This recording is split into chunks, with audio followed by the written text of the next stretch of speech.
anyway, Quebec was trying to say that you needed to amend the Constitution in order to recognize self-government, or you had to bring the type of case, a litigation in court, and you couldn't.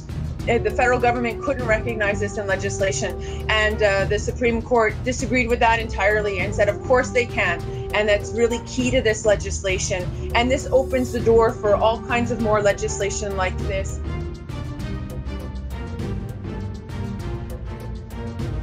Kwe, Nin Deluise, Pam Palmater, and I am the host of this show, The Warrior Life. I'm a lawyer, professor, author, and activist from Eel River Bar First Nation, and my motto is education for action on Indigenous rights, social justice, and protecting the planet. On this podcast, you're going to get an education of a different kind, one that's enriched by the cultures, insights, and lived experiences of Indigenous activists, land defenders, water protectors, all of those people on the ground defending our rights, as well as Indigenous artists, lawyers, academics, and leaders of all kinds, all of whom are on the front lines of resistance, resurgence, and revitalization. Today's podcast is the recording of last week's live YouTube Q&A session that I hosted about the recent Supreme Court of Canada case that upheld the federal Indigenous Child and Family legislation. So stay tuned. This is going to be super informative.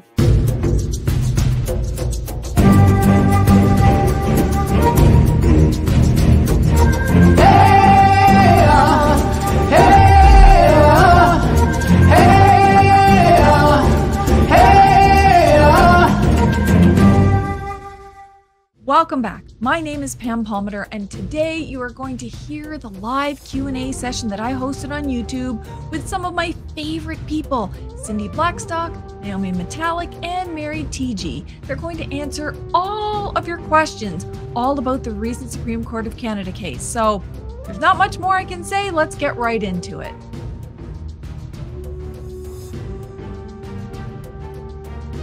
Hello everybody, bonjour. My name is Pam Palmater and I am the host of this YouTube live session. And I am so honored to be here. I'm from Eel River Bar First Nation. And in case you don't know who I am, I'm a lawyer, a professor, an author, podcaster, and activist. Although, you can just say advocate. I don't know what the difference is. But that being said, I am going to be joined by 3 amazing warrior women, and we're going to be talking about the recent Supreme Court of Canada case that just came out on Friday. It's all the media's talking about. There's tons of questions all over social media, and I've been gathering up your questions. Thank you for sending them. And we're live. So if you join us live now or a little bit later, type up your question. We want to help answer any questions you have about this because we think it's important that you have all the facts. So I'm going to bring on these amazing, wonderful people. First, we have Cindy Blackstock. Oh my goodness. She is one of my favorite people in the whole world. And I know I always tell her that, so I'm kind of a broken record, but she is just awesome. She heads up the First Nation Child Family Caring Society. Her and Spirit Bear are best friends. They travel the country helping to educate Canadians about fairness and justice and equality for First Nation kids and families. And I just love the work that she's done. And she'll be able to help answer some of your questions. And if I have it right, you're from the Gitksan Nation, right, Cindy? That's right. Yeah.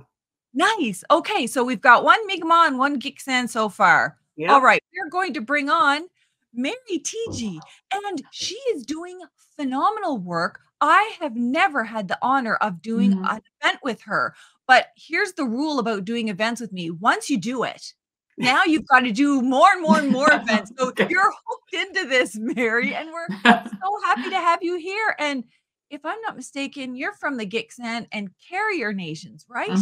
Yeah. Okay, so I feel very outnumbered. I've got 2 Gitksan and 1 Mi'kmaq, so I better even this out. Oh my goodness. I have the most amazing Mi'kmaq person ever, Naiomi Metallic. Anyone who doesn't know her, and I'm sure everybody does, she's a phenomenal lawyer. She's done so many amazing things. She's been to the Supreme Court of Canada, and I haven't been to the Supreme Court of Canada. So I'm just like so in awe of everything she does. She's from Listagouche, and that's literally my First Nation, Yorubá and Listi. We're like 20 minutes away from each other. We're literally so close, just almost like provincial border First Nations. Thank you for joining, and you too, Naiomi. So you heard me talk about Mary. Once you do an event with me, you're in for life. Over. So thank you all for being here. I'm really excited, and I can see people are lining up live on YouTube. So that's great. Keep sending your questions once we get into the meat and bones of it.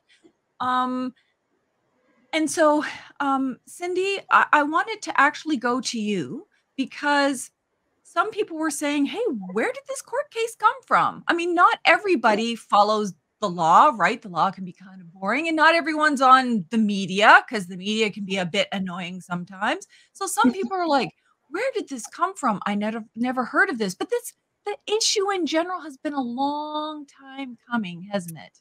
It's been a really long time. I mean, you think about it, Pam, you know, before colonialism, it was First Nations, Métis and Inuit people looking after their own children with their own laws.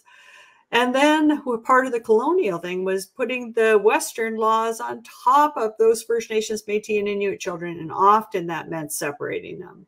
Used the law to remove kids from residential schools. Then the 60s scoop. Then we had the provincial child welfare laws that too often just were a mismatch for First Nations, Métis, and Inuit kids, and that they didn't get really at their core problem that was driving the overrepresentation, the poverty, poor housing, the substance misuse that flows from that, and domestic violence. So we've had this whole trail of decades of mass removals of First Nations, Métis, and Inuit kids from their families. And there's been all this time, there's been different people in the communities and leadership and elders pushing to get our laws affirmed again. And I entered into it late in the game in 1997 when we were working on something called the Joint National Policy Review, which is a bunch of First Nations folks and the Government of Canada. We were documenting the underfunding of First Nations Child and Family Services, but our top recommendation was for there to be jurisdiction in Child and Family Services to restore those laws. Well, fast forward 21 years, and then the federal government decided to implement this thing called the Act Respecting First Nations, Métis, and Inuit Children, Youth, and Families. It's a mouthful, so no one really calls it that. We all call it C-92. But really what it does is sets national standards that anyone who's working with a First Nations, Métis, and Inuit child in Child and Family Services has to follow. Doesn't matter if you're non-Indigenous or Indigenous. And then it does another thing, and that is provides a pathway to affirm jurisdiction in Child and Family Services. Now, I want to just kind of give you a prelude because I'm hoping Mary's going to talk about this. This act, I think, has many good things, but the act that Mary and colleagues were working on for First Nations, I think, was far stronger. She'll tell you about that one, and hopefully we can pull some of the good ideas she's worked on there into this one. But the Quebec government wasn't very happy with this. And so they decided they would take it to court and say that, look, no. First Nations laws can't be over top of the provincial laws. We in the provinces look after child welfare. So our laws should stand, and the First Nations ones can't have supremacy, overrule basically the provincial laws. And then they put an argument about Parliament not being able to really interpret Section 35, which is the First Nations, Métis, and Inuit section of the Constitution that Naiomi can talk a lot better about than I can. So this thing's been chugging along. There you got Quebec challenging all of these things. And then you had Canada responding to it. We were intervening. Naiomi was our counsel along with David Taylor and Alyssa Holland and the Quebec Court of Appeal. She just gave it to them along with other Indigenous counsel. And the Quebec court agreed that most of it was constitutional, but there were two key sections, and Naiomi will go over those, they felt they were unconstitutional. So this all went over to the Supreme Court. And there we were again. Naiomi was there again, along with David Taylor and Alyssa Holland, and acting for the Caring Society, and good old Spirit Bear was there too. The court heard it, and honestly, it took 14 months for them to make a decision. And I personally was worried. Like, I just thought, oh no, you know. And let's face it, Pam, the Supreme Court hasn't always been very courageous when it comes to First Nations rights, right? But anyway, the decision came down yesterday, 8-0, which means the entire court voted for First Nations, Métis, and Inuit kids. So this means those national standards stand. And it also really provides a pretty strong pathway to jurisdiction for First Nations, Métis, and Inuit peoples. So it was a good day for kids. And a real credit to everybody who's worked on it for decades and decades before I was ever on the scene. Well, that's fantastic. And I'm so glad that Naiomi's here, because she's like the superhero lawyer who's part of this amazing team. Yeah. And she'll be able to kind of get into some of the details. But Mary, I want to talk to you first because, you know, long before this court case was ever a thing, this isn't a new issue for First Nations, is it? I mean, First Nations have been grappling with all of these child and family issues for a long time and wanting to have their laws and jurisdiction respected. Am I right about that? Absolutely. And I think, you know, to go right back to it, and the justices did reference this, you know, what was the original intent of C-92? And that was really to stop the overrepresentation of our children in state and stranger care. You know, we're the ones that are saying, you know, we know what's best for our children. And in fact, we've always had the inherent right to take care of our children, but we know we just haven't had the resources to do so. So it's important to think about this again, this is a reaffirmation that we are able to draft our own laws and implement our own laws within the realm of child and family. But we also have to really be very, very mindful that I've always said this, we've always had the inherent right. We just haven't had the resources to breathe life into our own laws. So while we have this, you know, we had a good ruling yesterday, there's still a lot of work to ensure that we're making the best decisions, and that we're ensuring that there are the resources to enact and to hold up our laws. And it's been something, of course, that we've been working on, you know, for forever. Like, you know, as long as I can remember ever getting into politics in my teen years. You know, just our right to self-government, you know, that I am Gitksan, I am Carrier, this is my territory. And at the very heart of it, and I say this when I talk to especially young people, the simple definition of jurisdiction is really, really just your ability to make decisions. And as our leaders, you know, as our parents, you know, and our grandparents and our aunties, that's what they did. They made the best decisions for us as children, because we couldn't do that. We're just children. And then you think about all of the years of atrocities and the heartbreak of residential school colonization. We still inherently know what's best for our children. And so that's what this act reaffirms, really, is that our ability to make the best decisions for our children. That's amazing. I mean, I think that point should have been made right from the outset. We've always known what's best for our families, you know, all of our aunties and moms and grandmothers and all of the uncles and everybody that's a part of our family and community, all the elders, like, we know what's best, and that's just been interfered with for a long time. And so I want to take us back a little bit, because there's probably people here on this stream right now, or who will watch it after, who has no idea what this court case actually said. So we know from Cindy that Quebec was thinking, you know what, we don't think we want First Nation laws to apply. We want our laws to apply, and we don't think the federal government has jurisdiction. Okay. And, you know, there was a Court of Appeal case, and then it went to the Supreme Court of Canada. So Cindy has mentioned that it was a unanimous decision. Sometimes you don't get a unanimous decision. You get some who are dissenting, saying, no, we don't agree with that, or certain parts of it. So Naiomi, pretend I'm someone who knows nothing about this case and that I have not read the case. What's the core issues, the legal issues at play? And then what was the decision? Yeah, not only is it a unanimous decision, Pam, it's actually written from the court. And often they don't do it that way. They'll, you know, put their names, who wrote it, and often there'll be dissents and you know, or different judgments. And that's what I was expecting. Given the kind of questions that I heard, I thought there could be at least 3 or 4 different judgments, and I'd have to sort of figure out what happened by creating a flow chart. But I was really pleasantly surprised and shocked that it was from the court. Like, that sends an important signal to me, you know, going back to, you know, Cindy suggesting that they were being courageous here. I think they were, and they were trying to say, because I think there's some different views on aspects of this, but they came together and they decided to give this the most importance and to really show that they all supported the act and the purpose of what the act was getting at. They decided to do it as the court. So they couldn't have sent a stronger endorsement of this type of law is the kind of law that we need to address impacts of colonialism. They called it legislative reconciliation.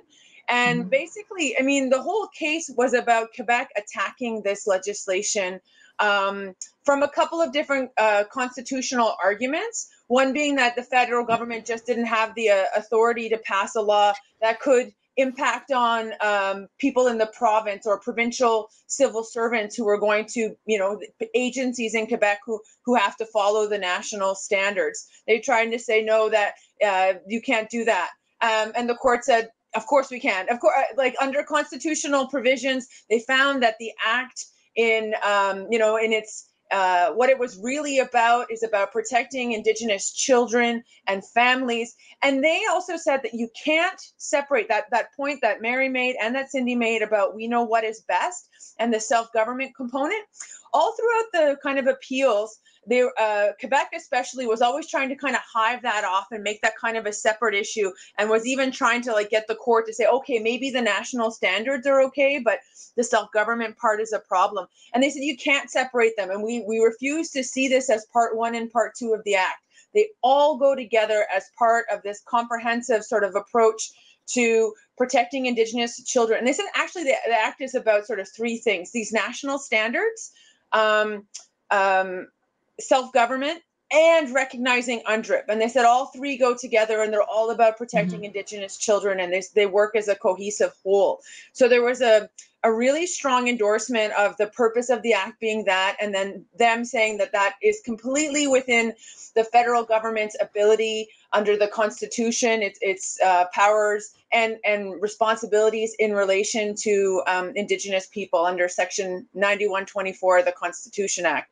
So they said that is definitely okay. And they also just addressed some of the arguments that Quebec was trying to make.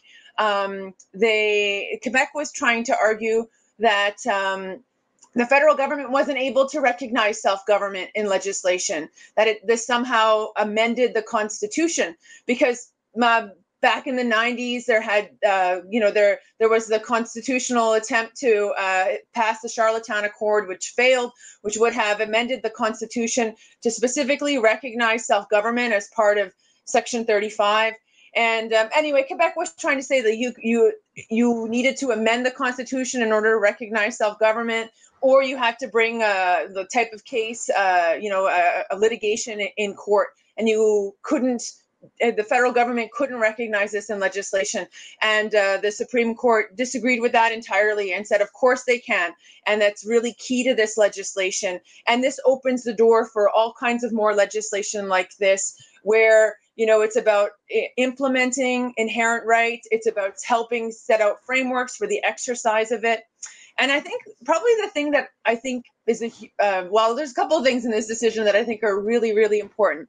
One is that they accept UNDRIP. They accept that UNDRIP applies in positive law, and they don't even make a big deal about it. But they just start from that point, and that blew my mind. So there is definitely that.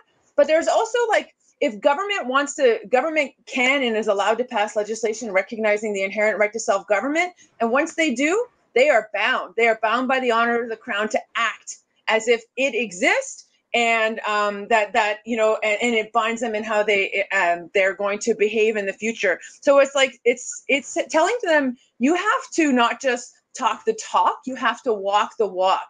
And I think there's a lot in there, especially around the questions that are still remaining. about how implementation happens now going forward, that we can draw on from this, because they really send a strong signal that the honor of the crown is binding how the government's going to be acting and implementing this promise of the recognition of self-government. So I'll leave it there. Yeah. It's hard not to get excited when Naomi's talking, right? It's like, it's the court. But, you know, for non-lawyers, those kinds of things are really, really significant. And I don't know about you, but boy, the questions that I have coming in on social media are really, really smart questions. Like, people want to know, okay, well, that's great. Well, this is what the court said. Obviously, there's 100 pages of the court decision, but you know, that's the most key part of it. But I've got some questions, and they actually, all of you, different ones will go to you. I have one person, I have Robert saying, what impact does this have on the Canadian Human Rights Tribunal ruling? So Cindy, I don't know if that's a you question, but maybe you can provide a response to that. Well, I think all of us can kind of chirp on that one. Well, you know, thank you, Robert, for your question. And as Robert probably knows, the Canadian Human Rights Tribunal still holds jurisdiction over stopping the discrimination in First Nations Child and Family Services, and also in Jordan's Principle. And they hold jurisdiction on a second question, is to make sure it doesn't happen again. That's the big piece that, like, residential school survivors and 60 Scoop survivors and youth in care want, is stop hurting us. So, you know, we have been in front of the tribunal for now 17 years. And we have, it's been pretty much 8 years since the order. And we've had over 20 non-compliance orders, and we just filed another one last December, just in December, that just passed on Jordan's Principle, which I want to take a shout out, because Jordan's Principle is actually mentioned in the decision. Yes. And that's a real honor to that little sacred spirit, Jordan River Anderson. So I think that decision, really, that walk the talk that Naiomi is talking about, and the mention of Jordan's Principle, I think that's really going to help us at the tribunal. And it takes away a bunch of the excuses that Canada always puts out there for non-compliance. But I think it's, I'm looking forward to kind of filing that with the tribunal and helping, you know, help support the kids' arguments more to get justice in that process. Oh my goodness, Mary, what do you think? What could this possibly mean in going forward with that Canadian Human Rights Tribunal decision and Jordan's Principle? Well, I think like if you look on the ground, so I'm the executive director of Child and Family Services. So, you know, I work with the communities, and I have social workers and whatnot. And when I say this, like, you know, and I don't mean to lose any of the honor and the strength of jurisdiction, but, you know, our ability to make decisions. And we had, you know, that's why we went to the CHRT, because of that inequity in funding on unreserved children. So we had, like, the, you know, great social workers, great staff, great community members, you know, building these great plans to protect that child, but we didn't have any resources or money to uphold those plans. Yeah. So when we think about C-92, you know, C-92, because, you know, both Cindy and I were in the legislative working group. You know, I drafted the AFN resolution to get, so that we could actually co-draft, and then it got changed to co-develop federal enabling legislation in child and family. So then we ended up going through to the National Advisory Committee, and they provided input into what that resolution should say. We went across Canada, we got input into what the resolution should say. And so when that got passed at the AFN, and then the doors were open to really push the federal government to draft federal enabling legislation, which then came to be C-92. One of the things that we were always really cognizant of, and you know, we said we needed a funding component within C-92, which we don't have. It's not a cost neutral process. So it was really timely, because we won the Canadian Human Rights Tribunal in 2016. We had money starting to flow at 2018, 2019, sometimes 2020. And then we have C-92 in 2020. So it really was important that these two of you look at them. You have to look at them. If you're a leader, if you're a chief in your community, and you're saying, well, you know what, I'm going to go and develop my own laws as per C-92. Like I'm going to, but you also need to build that capacity to uphold the laws. So it's really important that you look at the funding that is provided through the CHRT, through those prevention funding, because, you know, that's what it is. We've always had our jurisdiction. We just haven't had the resources to breathe life into our own laws. So you have to look at it, I think, in tandem. Such an important point, because, you know, sometimes you'll hear politicians say, oh, you can't just throw money at a problem. And I'm like, well, food costs money, water costs money, houses cost money, clothing costs money. So why is it that only when it comes to First Nations that resources don't matter? And I think that says a lot. And Naiomi, I know you probably have something to say on this too, but one of the related questions is, are these two cases, the tribunal case and the Supreme Court of Canada case, related in any way? And I'm sure you have an answer to that too. Yes. I mean, I think we don't have Bill C-92 had we not had Cindy's, you know, the Caring Society case, right? It's all about what led to this. And, you know, none of this would have happened without that pushing, right? That could have been perhaps elaborated on a bit more in the SCC decision, but, you know, and we did emphasize that as well. But like, you cannot lose sight of the fact of where this started and how we got here. And so the link between Caring Society and C-92 are so central. So they are linked. As I said, I do think they start to give us answers to or tools that are going to help us work towards actually holding government accountable on funding using the honor of the crown. We've been, you know, using human rights a lot as well, but we need multiple tools, not just one set of tools. And so I think they help provide the groundwork for that. There are other decisions that are coming before the court. We're waiting on the Gitksan case, so that's coming probably very shortly. But there's another case, and it's about the chronic underfunding of policing services in First Nations, particularly there's a community from Quebec. They brought a human rights tribunal case, and they were successful. That's being judicially reviewed by Canada. But they also brought a case in the courts using fiduciary duty and honor of the crown. And they were successful at the Court of Appeal using honor of the crown. So that's going to the Supreme Court now. But you kind of feel like they're sort of laying the groundwork here for bringing in this concept of honor of the crown and the obligation, the duty to implement promises. They reference that.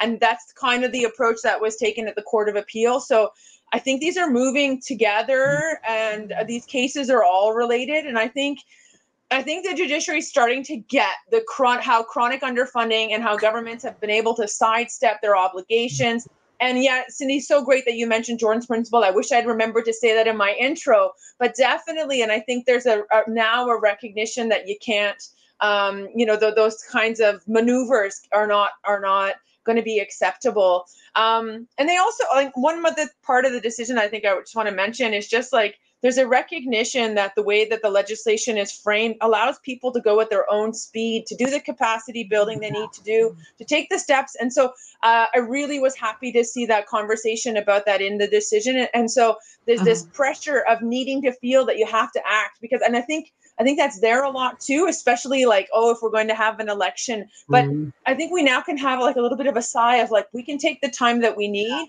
And also, like, governments are going to have obligations, even if, like, one government's mandate ends. Like, this is more than that. They are bound, honor bound now, and the court has really sent a strong message about that.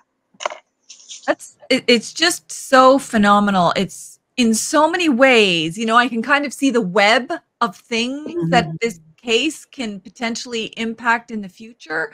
But Naiomi, before I leave you, I have a very technical legal question. Must be a lawyer, but Sarah is asking me, yeah, but what if Quebec uses the notwithstanding clause? So assuming that everybody here does not know what a notwithstanding clause is, can you kind of tell us a little bit about that, and then say, what if Quebec just says poo-poo on that decision? Sure. So the notwithstanding clause is a section 33 of the Charter, which is part of the Constitution Act 1982, which gives governments the ability in certain cases with respect to certain charter rights. Section 2 and Section 7 to 15, none of which are about Aboriginal rights. These are all out. So Section 35 is outside the Charter. It's in Part 2 of the Constitution Act. And so basically, the notwithstanding clause allows governments for a limited period of time to say, despite these rights protections, we're going to override them without having to go through some of the other things that you normally would have to do, which is show that you've a justification. In any event, it doesn't matter because it doesn't apply here, right? So there, I want to put to bed any thought that the Quebec cannot rely on the notwithstanding clause here at all. End of story. That's, you know what? Thank you, Naiomi, because of all the questions that got asked on all my different socials over and over and over and over again, people were like, but yeah, Quebec's just going to use the notwithstanding clause. And one of the reasons for this live event is to just address these questions and make sure we have the facts and the law right. So that's fantastic for everyone who's watching. I have a question for you, Mary. Someone must know you because when I put the notice out that Mary, you were going to be on this, they were like, oh, tell Mary that I have a question. So they must be First Nations too, because they said, I work with some First Nations who were very nervous to enact their own laws under under C-92 because of Quebec's challenge. Do you think that now that the Supreme Court of Canada has upheld C-92, that more First Nations will feel like it's safe to go ahead and enact their own laws? I guess as long as they have resources. Absolutely. I think so. And I always, not to be a Debbie Downer, but I always caution nations to say, okay, and I always love this because Cindy always, like when she asked this question, a while ago, she, well, Mary, what are the problems you're trying to solve with jurisdiction? And that's a huge, important question. And so there's this, and I know there will be a rush, like, oh, we got to get this in. Who knows what's going to happen with government, regardless of what we say. People are going to be cautious because we've never had this opportunity. When we get even like, when we won the CHRT and all of a sudden we had money for prevention, it took a long time for our people to start spending it because they were so cautious because it was like, what's happening? We actually have money for this. We've had $0. So I understand our people and the caution that we have, but I would say that, you don't need to be cautious. You could start developing that, but where you have to concentrate is to ensure that those safeguards and those services that our communities need for our children to keep our children safe and thriving, they have to be there. That has to be priority. And I was just thinking about, what Naiomi was talking about, the ability for us to sort of do that phase in approach. When we were at the legislative working group working on this, one of the things that was really important to us was actually, let's look, and Cindy and I and the other part of the legislative working group really tried to bring the realities on the ground to say, okay, let's consider this. So for me, we have so many nations that we're providing services to, and we know some nations have, especially the ones that are closer to the urban setting, perhaps, they have more resources and more capacity and as compared to a remote community. So we had to say, okay, well, we need to push for this. We want to phase in approach within C-92, and that's really self-determination on the ground. So the leadership, the nations can say, well, we don't absolutely have all these services, so we can't really do, say, protection piece or whatever, but it's up to them that they have this phase in approach. And I think if the listener is here to understand that you don't need to feel rushed, build your capacity, build those resources, and then get going. And one of the things that I often say is, and this has been right since I started in this role like 19 years ago, good practice makes good standards, which makes good policies, which make good laws. So even if you're not going down that path, still remember that those good practices that work for your community, start collecting them, make them into a standard, make it into a policy, because when you're ready to get your laws, you'll already have had that foundational work ready to go. Wow, that should literally be a hashtag hashtag standards, hashtag policies, hashtag law, hashtag practices, because I mean, very succinctly, but that's so true. And that's also reassuring to hear, because a lot of the questions I could tell were coming from First Nations. And one, Cindy, was for you specifically, because this person works or heads, I guess, a child and family services agency, a First Nation one. Yeah. And she's asking, I guess, on behalf of anonymous other First Nation agencies, how this is going to impact them. Yeah, you know, like that's a really important question, because that's another place where the CHRT and this jurisdiction piece link. I think it's really, really important that people understand the level of trauma that's out there that the First Nations agencies are trying to address. Sadly, in many communities, the harms from residential school and colonialism are so severe. And we're seeing children with really high needs, a lot of them with substance misuse issues, or opioids, that kind of thing. And so these agencies have been on the front line of that and have just got the prevention resources to be able to do that.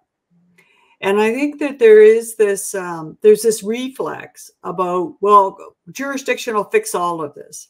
So we'll pull out of the agency as a First Nation and we'll start doing it on our own. That would be, I think, a mistake. You need to have all of that infrastructure in place in the first thing. You need to make sure that there's someone there to hold that child's hand, to hold that family's hand in that time of need. And it should be a seamless transfer. With the agencies that are seeing they may serve multiple First Nations, and maybe one pulls out to be able to put down jurisdiction. Well, the federal government, in my view, should be there to support that agency to continue on with that good work.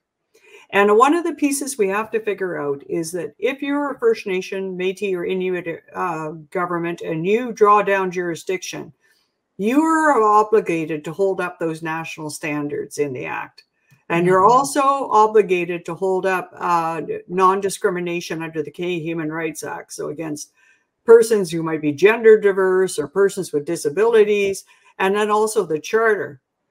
And so we need to make sure that within those laws, there's access to justice for the people, so that if the laws don't have the desired effect, aren't able to hold up the national standards, that there's a way for individuals in those communities to step forward and get some measure of justice.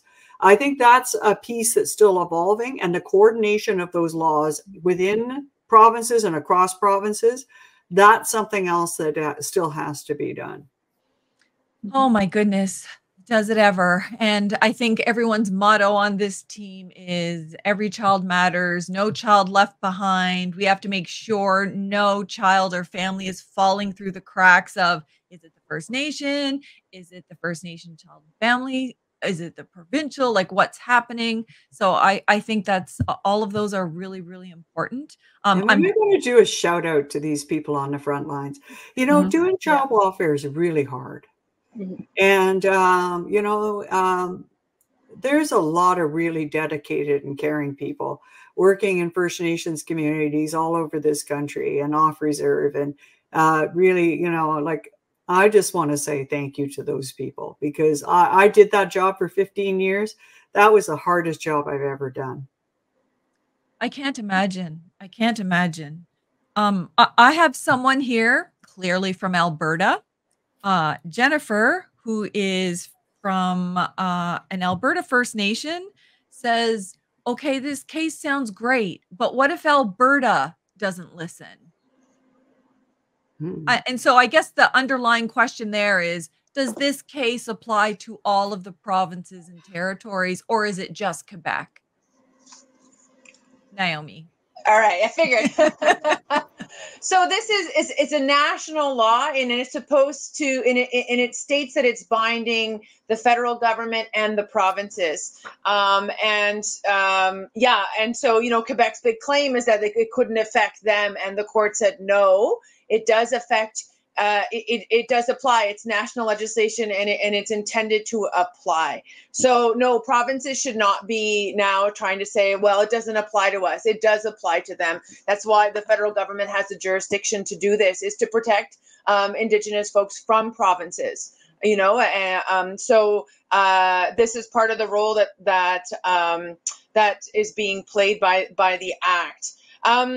There's, you know, there's a little bit of language in the decision, and I haven't had a chance to fully consider it through. They do have a couple places where there's a conversation or like just a line about how, you know, to some extent, perhaps, to what extent can the provincial government be bound on self-government? And I think, and it's really not clear exactly what they mean. To me, I wonder if it's about funding, but it's a weird sort of line, and it's not given a lot of context. But you kind of got to consider it in the whole scope of the entire decision, which does say that this is federal legislation that binds all the provinces, right? So there's going to be some parts to figure out, and there is going to be bad behavior. Like, I think there's a lot in here that it's going to, so we can't just say, oh, it's perfect now. Like, there's still going to be provinces who are going to be rogue and going to try to push the envelope, I think. And unfortunately, like, I wish that wasn't the case, but we do have some, you know, maybe some not good faith actors here. I think there's a lot to work with in the decision. There may be things that we then have to then mobilize behind and support and push back. So, you know, I mean, I don't have a perfect answer for that. I think there's a lot to prevent the provinces from saying this doesn't apply, but there may be things that we may have to, again, look at, and there might have to be some fighting on, but there's a lot to work with. And I think there's a large network of us that are willing and, you know, we're really behind any communities that are if they're going to be sort of backed into a corner on this. I'll just add to that, like sort of the provincial piece. So, and I can speak to BC, and I'm definitely hearing this across the country. So in British Columbia, there's Bill 38 that was passed just over a year ago, and that's the amendments and act to you know, support self-government, and it's an amendment to the Provincial Act. Now, one of the things that again, and I'm going to, oh God, again, being the Debbie Downer, be very cautious and be careful, because there's a fine line between jurisdiction and offloading. Yeah. And right now, as we know, so, you know, we won the Canadian Human Rights Tribunal. We were able to get prevention funding on reserve at the beginning at actuals. Now we have that money to actually do the work on reserve, and we're able to build that capacity. However, on the provincial side, we don't have the same resources. So where we have in BC, I'm just giving you an example, they have given the decision-making, or if you will, the jurisdiction to leadership and communities to make decisions when it comes to where children are placed, for example. Are they agreeing that the child, you know, we can rescind a continued custody order? They can make these decisions, but there isn't any money that goes with that. So when Cindy was talking about, you know, like the leadership, like there is that potential where our own leadership, because they don't have the resources, are making these decisions and deciding, oh, well, you're going to get this, but we don't have enough money for you. They're going to be put in that risky situation where they are discriminating against their own potentially, and where they're not able to meet the minimum national standards. So really have to be cognizant of these issues that are there. On the face of it, the act looks wonderful, but there's so many different layers that you have to look at. And one of the things I'm really concerned about is the liability that is going with making those child and family decisions in community and our leadership, where they don't have the supports or the expertise to make those tough decisions. 72% of Gitksan Carrier are off reserve in First Nations communities. So that's a big piece, is getting those provinces, you know, to do a better job. Yeah, exactly. And we heard a lot of those concerns when it was Bill C-92. I was one of the ones that had some of those concerns, because insurance companies were telling me, well, we're not going to insure First Nations if they take this over, or the liability is too great. And so there was a lot of different characters having a part of this conversation while this court case was going on. Cindy, I have a question from Cindy, who says, I don't know. There's another one of us out there, you know? Yeah, she says, I don't know if this is part of the Supreme Court of Canada case. Sorry if it isn't. But where are we with the foster care settlement? Oh, that would be the compensation that came out of the Canadian Human Rights Tribunal. So where that's at is that the federal court has approved the settlement amount. But there's an important document that is being kind of drafted. It's called a distribution protocol. And that document actually has some really vital stuff in there about the supports for people who are going to be claiming it and the process and how the money is going to flow. That's being taken out to First Nations leadership across the country for feedback. One of the pieces that I'm concerned about is that, you know, this is going to be a significant benefit, this compensation, to many, many people.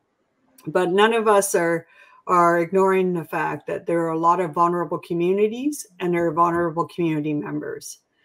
The supports in the final settlement agreement are limited to cultural and wellness supports. That's good. But we also know our wellness people and cultural people are working 24/7 already. And we do need additional, I think we all need to be pushing the federal government as well as the provinces to ensure that there's adequate supports at the grassroots level across youth centers, domestic violence centers. All these different areas are going to need support, particularly over the first 3 years when this money rolls out. So there's a website, FN Child Compensation. The whole thing is being overseen by the class action lawyers now. The Caring Society is kind of finished our work at the tribunal, so we're not a part of the class action. Yeah, I think that that's something to keep an eye on for sure, because that money should start to roll sometime in the fall of 2024 is the current estimate. Okay, so community should be getting ready. There's a process, kind of like the compensation for Indian residential schools, Indian day schools, that kind of thing. Yeah, but this is of a big magnitude, right? And so I think the support should also be of a big magnitude. And people should be starting to create community plans, emergency response plans. And if you have a small community, to maybe group together with your neighbors and create a response plan so that you're able to support one another, and make sure that service providers on the ground know that this is coming and then can prepare for that. Yes, because sadly, there's always unscrupulous actors that come forward when they hear First Nations are getting settlements. So I'm hoping there'll be a lot of protections for sure. I think the one thing, Cindy, too, a really important point to note for the listeners is that this is for federally children that were removed on reserve. And so the ones that have been removed off reserve aren't eligible for the compensation. Yeah.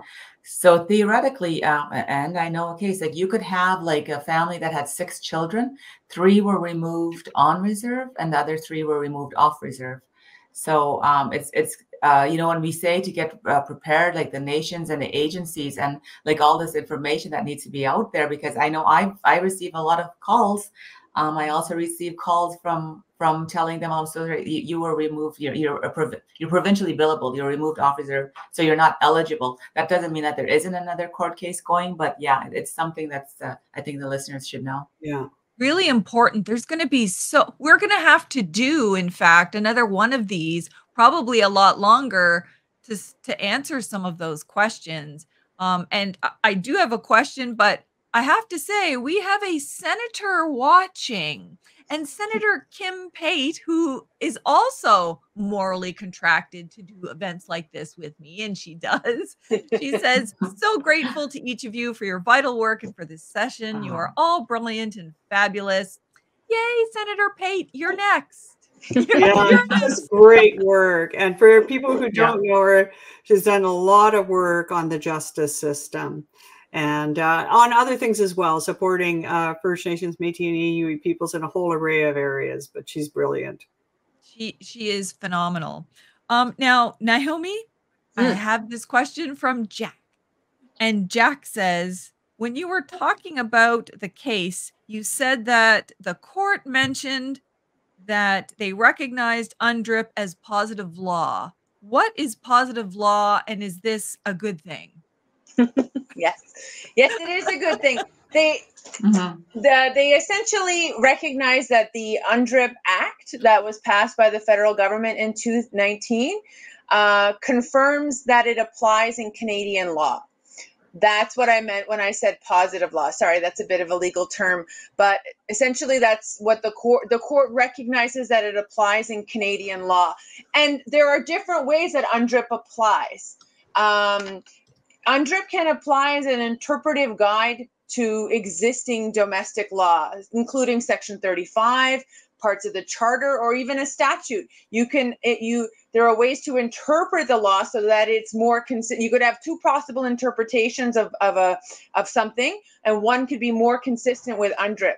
So the fact that UNDRIP applies means that you should pick the interpretation that is consistent with UNDRIP. That's one way. The other way is the way that we see what C-92 is. C-92 is an effort to put into, to implement and put in practice the requirements around self-determination and the rights of families and the rights of children that are embodied within UNDRIP. So it's actually the government trying to pass laws to implement UNDRIP. So that's the second way. So what the court is affirming is that it applies both ways. In that, we use it to interpret existing law, but the governments are also using it to make new laws that are more consistent with UNDRIP. So the court's affirming both of those things. That's awesome. And just so you know, there's comments being made from William. Thank you all for your conscious work. You've got people, Dark Native, saying, yay, this is great. You've got Jody saying 8-0 as if it was a hockey game, but that's a good reference. Yay, that's awesome. You've got like so many people here saying, oh, and we've got another one, Victoria King. We love you, Cindy Blackstock. We always get those ones. And of course, there's lots of hearts, lots of positive comments, people being really, really thankful that we're doing this a session. And of course, the questions keep coming in. And Mary, maybe I'll start with you, but I think I'm going to ask all of you about this because people are wondering, is there anything bad about this decision for First Nations? Well, I think it, I don't know, like, I think it could have gone further on the Section 35 piece, but, I think it could have been a little bit clearer on the paramountcy. But for all, like, I think, as reviewing it again this morning on the plane, and, and I was so happy, Naiomi was referenced in there and just all the references. And it's just a good decision. I think, I honestly, I was telling you, like the night before, I barely slept because I really started thinking about the realities of what would happen. And I thought, do I really want to go? Like it's going to set us back like, years and years and years. And how long was it going to take us to get to this place where we have this ability to draft and implement our own laws? And I thought, I don't think I have the stomach or the backbone anymore if we lose, just that fight. So it is a really positive ruling. So I at this point, I'm just so happy that we got the positive ruling.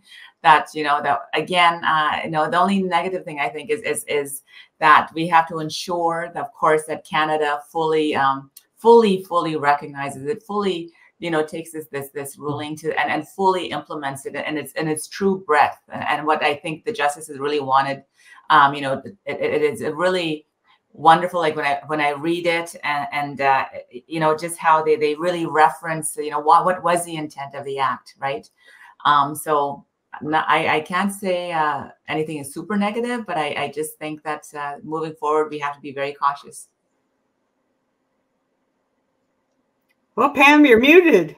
No, I've committed the gravest of errors. And it's so funny for everyone watching. I was typing saying, just leave your microphones on so we don't have to do the, hey, you're muted thing. And guess who did it? Pam Palmater. But just to say, we have Lita saying every child matters, every First Nation matters. So there's a lot of support here. Cindy, I'm going to ask you the same question. If you think that there's anything bad that might come out of this case, I know we've all just, skimmed it. We probably haven't had the fine-tooth comb yet. At least I haven't. But can you see anything that's potentially bad out of the decision? Well, I just say with the Supreme Court cases that sometimes governments don't implement them.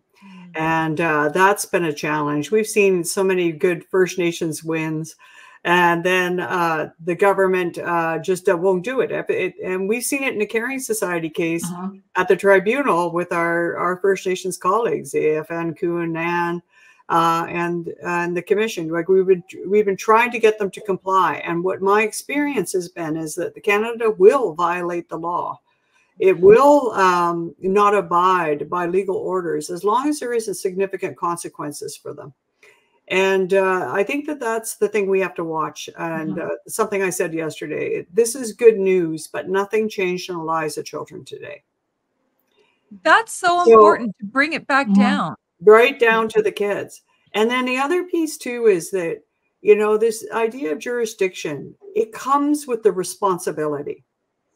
And we can't just take over jurisdiction and mess it up in a serious way. It is possible to do worse, is what I'm saying.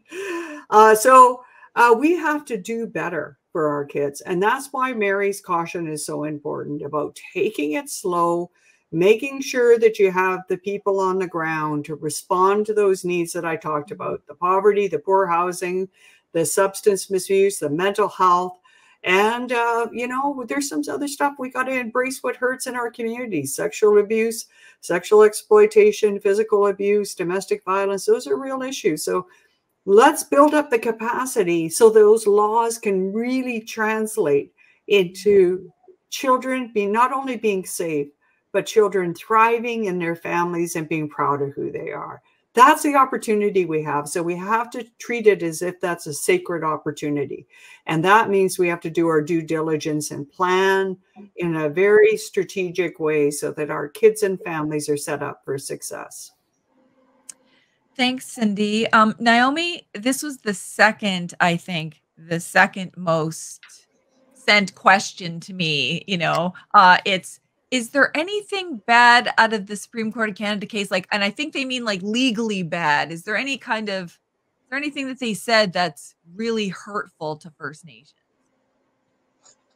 No, I don't think so. I mean, I think so. They took a different approach from the Quebec Court of Appeal, which did find, I mean, so the Court of Appeal said, recognize a generic inherent right to self-government, particularly in the area of child welfare. But then they also sort of use that to say, like, the paramountcy provisions in the Act were unconstitutional because it didn't recognize the role of the provinces enough and needed to balance that. So this is an approach that is a bit different. So it doesn't go so, I said, we don't have to decide the inherent right to self-government issue, like, is it part of Section 35? But they do say we don't have to go there because on a reference, you really shouldn't go that far. You shouldn't create a bunch of more questions, which is what they were kind of suggesting the Court of Appeal did. But they said something else that's really interesting, though. They're like, Canada has accepted Section 35 as part of this act and self-government being it. And Canada cannot act any differently. It is bound now, unless it repeals the legislation, to act as if, you know, it is real. And they even talk about that it is real because the federal government, it says it's real in the law. But they do say that, you know, they also say it can be found under Section 35, or they don't go that far, but they leave us a lot of little breadcrumbs, which, you know, for lawyers in the future to say, like, they do sort of suggest that they're, you know, in the next case that might put this forward, that they you know, it is likely that they're going to find it in some areas for sure. And the fact that UNDRIP is there, I think also will allow for thinking about that in new ways. And I think the same thing on paramountcy too, like they kind of they sort of said, like, it's up to the judges. And so I know that your counsel was making some arguments that we can't just take the same approach. And I think I'm kind of more in line with Scott on that more than I probably was at the time. But I do think that there's got to be a bit of a different approach. But so I think they've also sort of left that open, right, to the future. And it's like making different arguments. But I don't think that those are like bad things. I think that there's pathways to those that are in the decision. I do think there's, like I said before, a little bit of wiggle room they've given the provinces that I'm not entirely I think it's narrow, but I'm not sure exactly what it means. That's probably the thing that gives me the most sort of concern. And it's just like a couple of throwaway lines in 2 paragraphs. And I'm a little worried how it might get like taken, but I think so more thought on that and more analysis on that. Like I'm trying to work it through in my head, but we know that provinces are bound generally by the act. So, there's more thinking on that, but there's nothing like obvious. But there's so much good, I think, that is in here too. And if I can make one more comment, that's something I haven't said yet. They use this metaphor throughout, and it comes from a legal text that John Burroughs and a bunch of awesome scholars were a part of.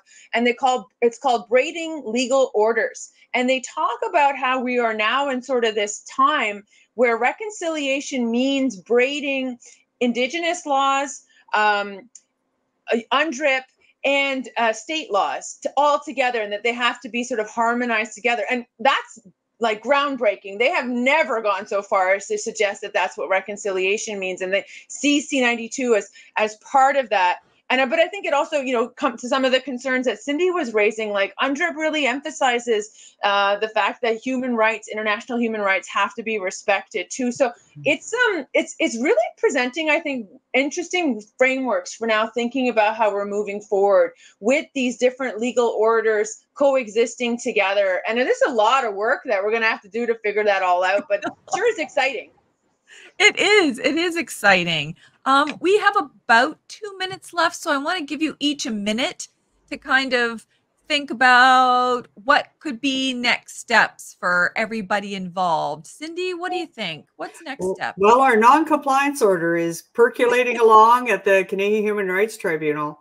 And Canada, before this decision, was opposing us. And we have hearing dates on June 3rd and 4th. I think it's going to be interesting to see if they actually step in line. That'll be an early indicator of whether they're really serious about walking the walk. And for everybody, just go to fnwitness.ca. You can keep up to date on the tribunal. And I'm sure, Pam, we're going to have to come back and talk to people about that non-compliance. Oh, my goodness. Yes. Just a one-off on that one. What about you, Mary? Next steps? Well, I think there's next steps on with my agency and my nation. We're just going to continue the work that we're doing in drafting our own laws. And I guess, it's really to ensure that Canada is, fully implementing the case here. But I always think that, and Cindy says this, well, how did the children's lives change today? But just to really step back and remember, why was this act created in the first place? And that was to better the lives of our children and make sure that we don't lose any more of our children. So the next step is really to think about how your own traditional laws did that, and to start collecting that, start writing them down, start doing that work, collect all the best practices that that works in your community. And I think those are some of the next steps, because at the end of the day, we know that positive change or negative change, when there is significant change in administration and a reorganization, that's when children fall through the cracks and ends up in child death. We know the research has shown that. So when you're transitioning from, provincial law and you're going to your own laws, you got to make sure that's seamless. You got to make sure that what you're practicing now is the way you're going to practice when your own laws are enacted. Yeah. Such important advice. No one can fall through the cracks. Naiomi, next steps? For me, personally, I think I love this idea of these braiding of legal orders, and on Mary's point about, how important reconnecting with whether we call them traditional laws, but are Indigenous laws, but working with, there is some amazing work, and shout out to the Wikotuan Lodge and Hadley Freeland and Corn Lightning Earl, but they're doing some great work to help communities actually draw out laws that are legitimate based on their stories and their language and their practices. And so there's some great work that you can actually bring these folks in to kind of help communities sort of think about ways to reconnect with those laws if they're not, if you're not connected as much with them as you'd want to be, and how to work them in, because I think they're so key. Because again, we knew how to do this, right? And we had some wonderful ways about taking care of our people, and it's so important to reconnect with that. So I'm really excited about seeing the work that will fuel this work, as well as bringing in and braiding in UNDRIP. And that's I've been working on that on a PhD, but like how UNDRIP is the framework, and working like things with like international human rights standards as a basis, along with our Indigenous laws, to sort of see the way forward. I'm really excited about all that. Well, it looks like we've got a lot to do. It looks like the viewers, you've got De Quincy saying thank you for such an informative discussion. We've got more love from Mira. We've got thank you for hosting an enlightening and informative discussion. Make me feel optimistic. We're trying, we know all of the bad stuff that's out there, but we're trying. Harmony's saying you're all amazing. TJ saying thanks for making this accessible, which is what we were trying to do. So this wasn't a legal discussion per se. This was really just trying to make it accessible to people who are not lawyers or whoever doesn't read court cases. And we've got JM saying I'm cautiously optimistic, and JM again saying love to see it. So thank you all for taking the time out on a Saturday night to join us live.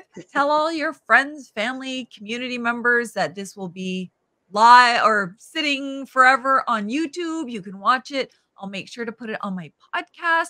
We'll probably do a part 2, maybe a part 3, 4, 5, because they're all contractually obligated to me now. So I'm gonna get Naiomi for UNDRIP. I'm gonna get Mary for the practical, and Cindy.